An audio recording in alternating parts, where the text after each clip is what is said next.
సంగారెడ్డి నాయ బ్రాహ్మణ సేవా సంఘం ఆధ్వర్యంలో మంజీరానగర్ మెయిన్ రోడ్డు సంఘం కార్యాలయం వద్ద మొట్టమొదటిసారిగా ఏర్పాటు చేసిన మహాగణపతి మండపం వద్ద బుధవారం రాత్రి సంస్కృత కార్యక్రమాలతో పాటు అన్నప్రసాద వితరణ కార్యక్రమం నిర్వహించారు.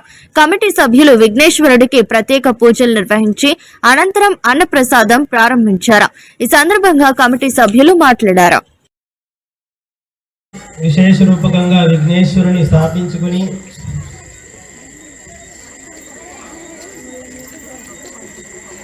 సర్వ విఘ్నాలకు విఘ్నకర్తైనటువంటి విఘ్నేశ్వర స్వామి సమస్త సద్భక్తులందరికీ ఆశీర్వదించి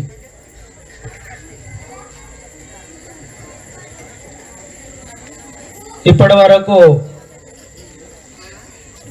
గణేశునికి పూజ ప్రసాదాదులు హారతులు మరియు ప్రసాద సేవన కూడా చేస్తున్నారు, నడుస్తూనే ఉన్నది. విశేష రూపకంగా